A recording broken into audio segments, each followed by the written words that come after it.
Welcome to Ratna Andhra foods. ఈరోజు మనం ఏ preservatives లేకుండా చికెన్ పిక్లు ఎలా చేసుకోవాలో చూద్దాము. దానికి కావాల్సిన ఇంగ్రీడియంట్స్ స్క్రీన్ పైన లిస్ట్ పెడతాను. And chicken medium size pieces కింద కట్ చేసుకున్నాను. బోన్ ఆర్ బోన్లెస్ అనేది మీ చాయిస్.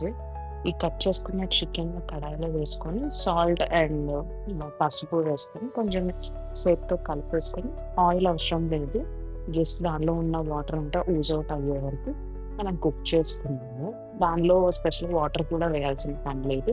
దానిలో వచ్చిన వాటర్‌తోనే అది కుక్ అయిపోతుంది. కలర్ ఇలా చేంజ్ అవ్వడం స్టార్ట్ అయితూ ఉంటుంది.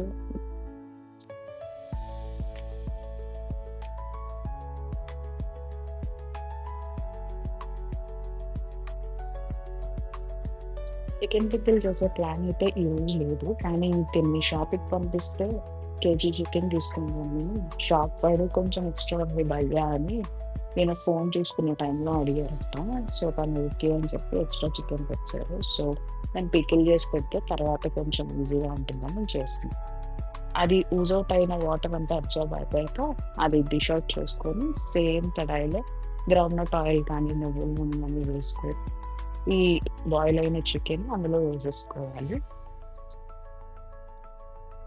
సో, ఈ టైంలో కొంచెం కలర్ చేంజ్ అవ్వడం అనేది స్టార్ట్ అవుతుంది. దీనికి ఒక 10-15 మినిట్స్ పడుతుంది. ఇలా కొంచెం బ్రౌనిష్ గోల్డెన్ కలర్‌లో అలా స్టార్ట్ అవుతుంది. బట్ లోపలంతా కుక్ అయ్యే వరకు మనం వెయిట్ చేయాలి. లేదంటే ఇది ఎక్కువ రోజులు స్టోరేజ్ చేసుకోవడానికి ఉండదు. లోపల కలర్ మారాలి. సో, ఇది అదంతా చికెన్ రెడ్ కలర్‌లో అయ్యాక డిష్ ఔట్ చేసుకొని సేమ్ కడాయిలో జింజర్ గార్లిక్ పేస్ట్ ఒక 2-3 టేబుల్ స్పూన్స్ ఏసుకోండి. పచ్చివాసన పోవాలి. కొంతమంది చికెన్‌తో కలిపి వేస్తారు. బట్ నాకు పర్సనల్‌గా అది నచ్చదు. పచ్చివాసన పోదు అని అనిపిస్తది.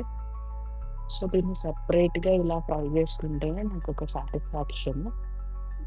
అది ఫ్రై అయిన తర్వాత దానిలోనే ఈ ఫ్రై చేసుకున్న చికెన్ గూడా యాడ్ చేసేసుకోవాలి. ఈ ఫోన్‌లు చూడడం ఏంటో కానీ ఎక్స్‌ట్రా పనులు పెడతారు వీళ్ళు. మీ ఇంట్లో గూడా అలాగే చేస్తారా? చికెన్ షాప్ దగ్గరే మొత్తం వీటిలో ఉన్న వర్క్ అంతా చేస్తూ ఉంటారు గదా! ఫోన్స్ చూసుకుంటూ. సో, ఈ చికెన్ అంతా యాడ్ చేసేసుకున్న తర్వాత ఇలా మిక్స్ చేసుకోండి. దీనిలో వన్ బై వన్ మన డ్రై ఇంగ్రీడియెంట్స్ ఉన్నాయి కదా! కారము, జీలకర్ర పొడి, ధనియాల పొడి, గరం మసాలా. ఈ టైంలో స్టవ్ లో ఫ్లేమ్‌లో పెట్టుకోండి. కారం అది కొంచెం మాడకుండా ఉంటుంది. సో, ఈ డ్రై ఇంగ్రీడియెంట్స్ అన్నీ యాడ్ చేసేసిన తర్వాత స్టవ్ ఆఫ్ చేసుకొని ఆరనివ్వాలి కంప్లీట్‌గా. ఇది ఒక ఫ్రిడ్జ్‌లో పెట్టుకుంటే 2-3 మంత్స్ ఫ్రెష్‌గానే ఉంటుంది. చికెన్ లేని టైంలో స్పెషల్‌గా బయటికి పంపించాలి, క్రేవింగ్స్ ఉన్నప్పుడు అంటే యూ కెన్ హావ్ ఇట్. ఇంకా ట్రావెల్‌లో కూడా వేరే ఊరెళ్తున్నారు. అక్కడ మనకి ఏం దొరకవు. బట్ చికెన్ మస్ట్ అనుకునే వాళ్ళకి, చికెన్ లవర్స్‌కి ఖచ్చితంగా ప్యాక్ చేసి పెట్టుకోండి. Travel friendly. అండ్ నేను వేసిన కారంలోనే నాకు జీలకర్ర, ధనియాల పొడి ఉంటుంది. అది హోమ్‌మేడ్. అండ్ చికెన్ మసాలా కూడా హోమ్‌మేడేనండి. ఆ రెసిపీ కావాలంటే చెప్తాను. అండ్ అండ్ లెమన్ జ్యూస్ వచ్చి కంప్లీట్‌గా చికెన్ పీల్ అయ్యాకే వేయాలి. లేదంటే పచ్చడి చేదొస్తుంది బాగా. సో, లెమన్ ఎప్పుడు వేడిగా ఉన్నప్పుడు వేయకూడదు. అది మాత్రం గుర్తుపెట్టుకోండి.